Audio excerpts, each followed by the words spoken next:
और सीधे आपको ले चलते गृह मंत्री अमित शाह क्या कह रहे हैं वो सुनते हैं। तीसरी बार सरकार बनाने जा रहे हैं। ഇന്ന് അതേ ആസാമിൽ നാം തുടർച്ചയായി 2 തവണ അധികാരത്തിലെത്തിയിട്ട് 3-ാം തവണ അധികാരത്തിലേക്ക് എത്താൻ പോവുകയാണ്. मणिपुर में हमारी एक भी सीट नहीं थी। മണിപ്പൂരിൽ നമുക്ക് ഒരു സീറ്റ് പോലും ഉണ്ടായിരുന്നില്ല. हमने 2 बार सरकार बनाई। 2 തവണ നാം അവിടെ സർക്കാർ ഉണ്ടാക്കി. त्रिपुरा में हमारी एक भी सीट नहीं थी। हमने 2 बार त्रिपुरा में सरकार बनाई है। ത്രിപുരയിലും നമുക്ക് ഒരു എംഎൽഎ പോലും ഉണ്ടായിരുന്നില്ല. പക്ഷേ തുടർച്ചയായി 2 തവണ ഭാരതീയ ജനതാ പാർട്ടി അവിടെ അധികാരത്തിലെത്തി. और उत्तर प्रदेश में हमारे पास 400 में से सिर्फ 25 सीटें थी।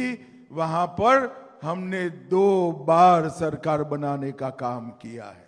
ഉത്തർപ്രദേശിലും നമുക്ക് 400 out of 425 seats. 400 സീറ്റ് ഉണ്ടായിരുന്നതിൽ 25 എണ്ണം മാത്രമാണ് ഉണ്ടായിരുന്നത്. പക്ഷേ അവിടെ വീണ്ടും നാം തുടർച്ചയായി 3 തവണ അധികാരത്തിലെത്തിയിരിക്കുന്നു. और मित्रों, अब बारी केरल की है। इस बार केरल में निश्चित रूप से भारतीय जनता पार्टी का मुख्यमंत्री बना। സുഹൃത്തുക്കളെ, അതുകൊണ്ട് ഇനി കേരളത്തിന്റെ അവസരമാണ്. ഈ 2024 ഇത്തവണ തീർച്ചയായും നാം കേരളത്തിലും അധികാരത്തിലെത്തും.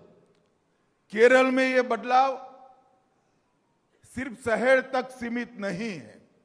കേരളത്തിലെ ഈ മാറ്റം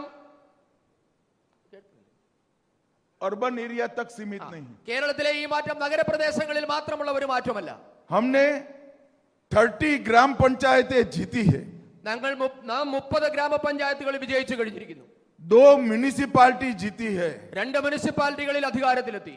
और तिरुवनंतपुरम में हमारा मेयर आज त्रिवेंद्रम की सेवा कर रहा है। തിരുവനന്തപുരം കോർപ്പറേഷനിലും നാം നമ്മുടെ മേയറിലൂടെ അധികാരത്തിലെത്തിയിരിക്കുന്നു. 79 इकाइयों में हम सेकंड प्लेस पर रहे हैं। 79 വാർഡുകളിൽ നാം 2-ാം സ്ഥാനത്തെത്തിയിരിക്കുന്നു.